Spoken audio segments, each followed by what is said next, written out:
students, welcome back to Shikshastra Education.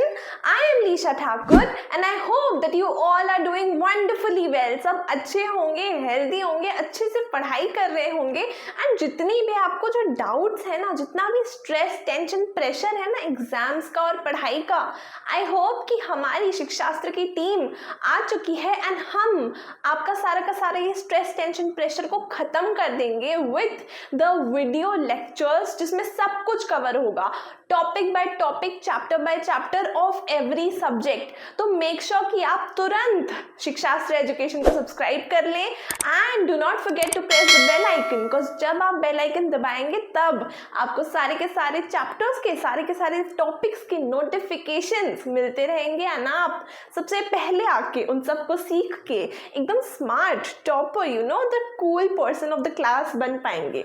तो आज हम बात कर रहे हैं पास्ट कंटिन्यूअस टेंस की।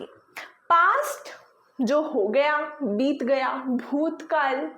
कंटिन्यूअस जो चीज हो रही है, लाइक कंटिन्यूएशन में कुछ बात हो रही है, लाइक एग्जाम्पल के थ्रू पर समझते हैं। देखो पास्ट कंटिन्यूअस टेंस, जैसे कि एक ट्रेन है जो चल रही थी, ठीक है, दिल्ली से बॉम्बे जा रही थी, तो the train was going from Delhi to Bombay.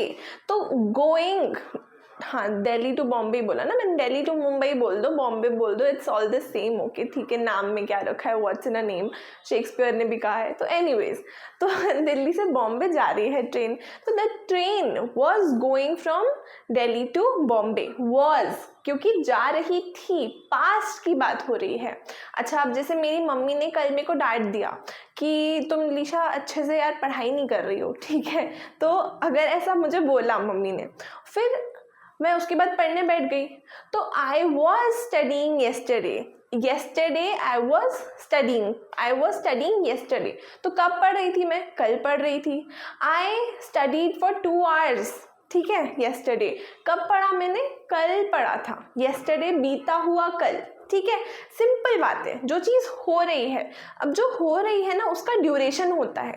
देखो दिल्ली से बॉम्बे ट्रेन निकल के गई, मान लो 14 hours की जर्नी है, तो 14 hours की जर्नी, मुझे नहीं पता कितनी होती एग्जैक्टली है वो जर्नी दिल्ली टू बॉम्बे की, बट जितनी भी है, मान लो एग्जाम्पल के लिए 14 hours है, तो अब 14 hours की जर्नी देखो कभी ना कभी तो ख़त्म होगी। हो सकता है ट्रेन में डिले हो जाए, हो सकता है टाइम डिले हो जाए। देखो इंडिया है, ठीक है, इंडिया में तो होता ही रहता है, ट्रेन आगे पीछे चलती रहती है, डिलेज होते रहते हैं, ठीक है, बट कोई ऐसे फ्लाइट्स तो है नहीं कि प्रॉपर टाइम पे जा रही हैं। हालांकि फ्लाइट्स भी डिले हो जाती हैं, बट हमारी इंडियन ट्रेन जितना नहीं होती हैं। एनीवेज, तो वो ट्रेन डिले हो रही है, डिले भी होगी, कितना डिले होगी? 15 घंटे, 16 घंटे, 17 घंटे, 18 hours, 20 hours, कभी ना कभी 20 hours में तो पहुंचा ही देगी डेस्टिनेशन पे। तो द ट्रेन वॉज मूविंग हो जाएगा, द ट्रेन वॉज मूविंग, ठीक है, the train was moving yesterday, now it has reached Bombay, now it has reached Mumbai, ऐसा। तो द ट्रेन वॉज मूविंग, वो ट्रेन चल रही थी, तो जो पहले चीज हो रही थी, कंटिन्यूस वे में हो रही थी, उसकी जब हम बात करते हैं तो हम किसकी बात करते हैं? पास्ट कंटिन्यूस टेंस की। Correct, simple. Describes actions that were ongoing at a specific time in the past. जो एक्शन, देखो टेंसेस में क्या पढ़ते हैं हम I was coughing just now, ठीक है, तो आई वॉज कॉफिंग, तो कॉफ मतलब खांसी आई मुझे, तो कॉफिंग क्या हो गया हमारा? एक्शन, ठीक है, एंड कब खांसी में? इन द पास्ट, थोड़े टाइम पहले, अभी थोड़े सेकंड्स पहले। तो ये क्या बन गया हमारा? टेंस बन गया। ऐसे देखो टेंस कैसे बनता है, एक्शन होता है एंड टाइम होता है। जब हम टाइम एंड एक्शन को मिला देते हैं, देखो टाइम और एक्शन को मिला देते हैं तो क्या बन जाता है हमारा? टेंस बन जाता है। तो अब देखो एक्शन कैसे हो रहा है? कंटिन्यूस फॉर्म में हो रहा है, कोई चीज ऑनगोइंग प्रोसेस है। जब प्रोसेस होता है ना, प्रोग्रेशन होता है ना किसी चीज का, प्रोग्रेसिव टेंस भी बोलते हैं कंटिन्यूस टेंस को। क्यों बोलते हैं? क्योंकि प्रोग्रेशन हो रहा है किसी चीज का, कोई चीज पहले से मे बी बेटर हो रही है या कोई प्रोसेस में है, कोई प्रोसेस में गो थ्रू कर रही है। जैसे कि आप लोगों को क्लास में मिलती है ना मार्कशीट्स, प्रोग्रेशन रिपोर्ट होता है, प्रोग्रेसिव रिपोर्ट होता है वो आपका, ठीक है, या फिर क्लास रिपोर्ट या फिर जो भी आप उसको बोलते हैं, बट बेसिकली होता वही है कि क्या बताता है कि बच्चे का प्रोग्रेस क्या है। आपके पेरेंट्स और टीचर्स साथ में मिलके डिस्कस करते हैं ना कि अरे इस बार रेखा ने, राम ने, वटेवर, इसने आज इस बार ऐसे पढ़ा, ठीक है, इस बार इसको थोड़ा ना मैथ्स में काम करने की ज़्यादा ज़रूरत है, या फिर इस बच्चे से तो ये हिंदी नहीं लिख पाता है, मतलब इंग्लिश अच्छे से लिख लेता है बट हिंदी की राइटिंग ख़राब है। ऐसे डिस्कशन करते हैं ना आपके पेरेंट्स और टीचर्स मिलके, तो वो क्या होता है, प्रोग्रेशन आपका डिस्कस कर रहे हैं कि इस टाइम से इस टाइम तक, मतलब मान लो यूनिट टेस्ट 1 से यूनिट टेस्ट 2 तक के बीच में बच्चे ने कितना अपना प्रोग्रेस शो किया। तो वो एक प्रोसेस है, कंटिन्यूस है, करेक्ट। तो अब इसमें और क्या होता है, indicates interrupted actions in the past, जो कि एक्शंस हो गए थे, मे बी इंटरप्ट हो गए थे। मान लो कि ट्रेन जा रही थी, या फिर मान लो ट्रेन नहीं रुकती है, मान लो ट्रेन को तो हम पहुंचा देते हैं बॉम्बे, एनीवेज जिन लोग को बॉम्बे जाना है पहुंच जाए वो, ठीक है, हम उसके लिए दूसरा एग्जांपल लेते हैं। मान लो कि कल मैं पढ़ाई कर रही थी, ठीक है, I was studying yesterday, but then फिर कुछ रिलेटिव्स आ गए घर पे, तो फिर मेरा जो ये एक्शन था वो क्या हो गया, इंटरप्ट हो गया, रुक गया बीच में ही। तो जो कंटिन्यूस एक्शन है बट जो रुक भी जाए, कोई हो सकता है कोई रिलेटिव्स आ गए, उनने बेल बजाई, मैं खोलने गई, फिर शाम में वो बैठे रहे रिलेटिव्स, पता ही नहीं चला टाइम का, तो नहीं पढ़ पाई। और होता होगा आप लोगों के साथ भी ऐसे, आप तो सोचते भी होगे ना कभी कभार कि यार काश कोई मामी मासी कोई तो आ जाए तो पढ़ना नहीं पड़े, कोई आ जाए हम बैठ के बातें करें उनसे, या फिर घूमने ले जाएं उनको और फिर पढ़ाई नहीं करनी पड़े। बट ऐसा हो सकता है मे बी, तो ऐसा हुआ तो क्या हुआ, इंटरप्ट हो गई मेरी पढ़ाई, रुक गई पढ़ाई मेरी बीच में। तो कुछ रुक भी जाए, कंटिन्यूस कुछ हो रहा था, मान लो मैं 1 घंटे से पढ़ रही थी, 2 घंटे नहीं पढ़ पाई मैं, पर 1 घंटे से तो पढ़ रही थी, फिर पढ़ाई रुक गई बीच में क्योंकि रिलेटिव्स आ गए, गेट खोलने चली गई मैं उनको, फिर उनसे बातें करने लग गई। तो जो एक्शन रुक भी जाए भले, बट वो हो रहा था for a particular period of time past में, तो क्या हुआ, वो हमारा कंटिन्यूस टेंस, ठीक है, past continuous. Sets the background seen in a narrative, okay. तो नरेटिव स्टोरी, नरेशन होता है ना थिएटर में, ड्रामाज में, तो नरेशन के टाइम पे भी आप देखेंगे लोग पास्ट कंटिन्यूस टेंस में बात करते हैं, बोलते हैं कि ऐसा हुआ था, या फिर क्या बोलते हैं, एक बार जब मैं पढ़ रही थी तो फिर रिलेटिव्स आ गए थे, फिर उन्होंने गेट पे नॉक नॉक किया, तो ये क्या बात चल रही है, मैं पढ़ रही थी, तो that was past continuous tense, I was studying and the relatives knocked on the door, so that was past continuous tense, that I was studying, simple, easy, correct। तो ऐसा जब भी होता है इन सारी सिचुएशंस में हम यूज करते हैं किसको, पास्ट कंटिन्यूस टेंस को। सिंपल। हम थोड़ा स्ट्रक्चर के बारे में पढ़ लेते हैं, पास्ट कंटिन्यूस टेंस का सेंटेंस फॉर्मेशन कैसे होता है। स्ट्रक्चर होता है अफर्मेटिव सेंटेंस का। अफर्मेटिव सेंटेंस मतलब जो चीज़ हो रही है, हमको पता है जो चीज़ हो रही है, जो एक्शन हो रहा है, जब हम उसकी बात करते हैं तो हम किस चीज़ की बात करते हैं, कंटिन्यूस, लाइक हम बात करते हैं अफर्मेटिव सेंटेंस की, ठीक है। अफर्मेटिव क्या होता है, जो हो रहा है, तो क्या यूज होता है इसमें, सब्जेक्ट यूज होता है इसमें। सब्जेक्ट सबसे पहले आता है, जिस चीज़ की बात की जा रही है वो सब्जेक्ट होता है, एंड सब्जेक्ट सबसे पहले आता है।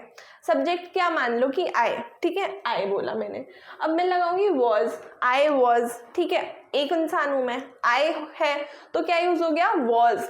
लेकिन अगर ये होता कि दे, या फिर मतलब ऐसे बहुत सारे लोग की बात हो रही है, मान लो दे की बात हो रही है, तो ठीक है, THEY दे, तो दे से कोई सेंटेंस है तो दे के साथ क्या आ जाता है, वर आता है प्लूरल में और ऐसा आता है सिंगुलर में जनरली, ठीक है। तो exceptions are always there, grammar का नाम ही है एक्सेप्शंस के बेस पे बनी है। देखो जैसे नाइफ होता है तो नाइफ की स्पेलिंग NIFE नहीं होती, KNIFE होती है, तो के साइलेंट होता है, तो वो क्या हो गया, एक्सेप्शन हो गया कि हमने लिखा उसको बट हमने उसको प्रोनाउंस नहीं किया।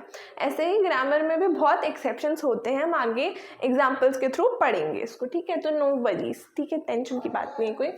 हम बात करते हैं, तो सब्जेक्ट हो गया आई, ठीक है, वॉज, आई वॉज, फिर वर्ब, ठीक है, वर्ब क्या होता है, एक्शन वर्ड, ठीक है, जैसे कि स्टडी, जैसे कि टीच, तो आई वॉज स्टडी, और स्टडी के बाद ING, वाई की जगह ING लगा दिया, स्टडीइंग हो गया, तो क्या हो गया, आई वॉज स्टडीइंग येस्टरडे, ठीक है। या फिर आई वॉज स्टडीइंग भी अपने आप में एक सेंटेंस है, बट मैं बता देती हूँ, कब पढ़ रही थी, कल पढ़ रही थी, ठीक है। तो आप ऐसे कंफ्यूजन में नहीं रहो कि मैम कब पढ़ रही थी, ठीक है। या फिर आई वॉज टीचिंग यू येस्टरडे, कल मैं पढ़ भी रही थी और फिर मैंने आपको पढ़ाया भी था, तो क्या हुआ, I was teaching you yesterday, तो I was teaching you yesterday, simple. Negative में बात करते हैं। नेगेटिव क्या होता है, कुछ बुरा नहीं होता है, इट्स नॉट लाइक कि कुछ साजिश हो रही है या कुछ बुरी बात हो रही है, नहीं। ग्रामर में नेगेटिव का मतलब होता है जो चीज़ नहीं हो रही है, जो चीज़ नहीं हो रही है जब हम उसकी बात करते हैं तो होता है नेगेटिव सेंटेंस, सिंपल। जैसे कि सेम रहेगा, बस क्या लगेगा, नॉट लग जाएगा, नॉट लग जाएगा। अफर्मेटिव में क्या था, I was studying yesterday, not लगा दूंगी, नेगेटिव सेंटेंस बन जाएगा, क्या हो जाएगा, I was not studying yesterday, मैं कल नहीं पढ़ रही थी, सिंपल। इंटरोगेटिव, क्वेश्चन, इंटरोगेटिव क्या होता है, क्वेश्चन मार्क होता है, ठीक है, क्वेश्चन मार्क लगाते हैं इंटरोगेटिव सेंटेंस में। तो कैसे पूछूंगी मैं, क्या मैं कल पढ़ रही थी, वॉज आई स्टडीइंग येस्टरडे, पूछ रही हूं मैं आपसे, वॉज आई स्टडीइंग येस्टरडे, पहले लगेगा वॉज, सब्जेक्ट सेकंड नंबर पे हो जाएगा, सब्जेक्ट पहले आ रहा था पहले सेंटेंस में, अब इंटरोगेटिव में, क्वेश्चन में क्या हो जाएगा, सब्जेक्ट बाद में आएगा और वॉज या वर जो है वो पहले आ जाएगा, और फिर वर्ब लगाएंगे हम अपना स्टडी, उसके साथ जोड़ देंगे ING, तो वॉज आई स्टडीइंग येस्टरडे, क्या मैं कल पढ़ रही थी, was I teaching you yesterday, तो क्या मैंने आपको कल पढ़ाया, तो ये मैं क्वेश्चन पूछ रही हूँ। अब उसी को नेगेटिव कैसे करते हैं, नेगेटिव इंटरोगेटिव कैसे करते हैं, कि मान लो बात हो रही है कि मैं पूछ ही रही हूँ, क्या मैंने आपको कल नहीं पढ़ाया था, क्या मैंने कल पढ़ाई नहीं करी थी, बस नॉट वापस से नेगेटिव करने के लिए यहाँ पे भी लग जाएगा, क्या लग जाएगा, नॉट, ठीक है। तो अब देखो, नॉट लगाने के अलावा हम ये भी कर सकते हैं कि वॉजेंट या वरेंट यूज कर लें, वॉज प्लस नॉट, ठीक है, वॉज प्लस नॉट क्या होता है, वॉजेंट, ठीक है, अपोस्ट्रोफी टी, सिंपल। तो वॉज प्लस नॉट क्या हो जाएगा, वॉजेंट, तो wasn't I teaching you yesterday, wasn't I teaching you yesterday, या फिर मैं बोल सकती हूँ was I not teaching you yesterday, was subject I, not verb है टीच और ING, सिंपल। या फिर हम मिला के भी बोल सकते हैं वॉज और नॉट को, तो मैं पूछूंगी वॉजेंट, फिर आई, वॉजेंट आई सब्जेक्ट है, टीच वर्ब है और ING लगा दो, टीचिंग यू येस्टरडे, मैं क्या कल नहीं पढ़ा रही थी आपको, wasn't I teaching you yesterday, तो ये हमारा नेगेटिव इंटरोगेटिव बन गया, simple easy. Okay, I think सब समझ में आ गया होगा अच्छे से। नेक्स्ट वीडियो में हम डिस्कस करेंगे इसको विथ एग्जाम्पल्स, सबके 5-5 एग्जाम्पल्स के थ्रू एंड थोड़ा बहुत स्टोरीज के थ्रू, जैसे हम पढ़ते हैं हम वैसे पढ़ेंगे, एंड एग्जाम्पल्स के थ्रू एकदम क्रिस्प क्लियर, एकदम क्रिस्टल क्लियर हम पढ़ लेंगे इसको, ताकि आपको कभी भी कोई कंफ्यूजन ही नहीं बचे इन टॉपिक्स के अंदर। ओके, तो मेक श्योर कि आप नेक्स्ट वीडियो पे ज़रूर क्लिक करें, and I will see you guys in the next video. अभी तक शिक्षास्त्र को सब्सक्राइब नहीं करा है तो तुरंत कर लो, एंड नेक्स्ट वीडियो पे क्लिक कर लो। I will see you guys in the next video, bye bye.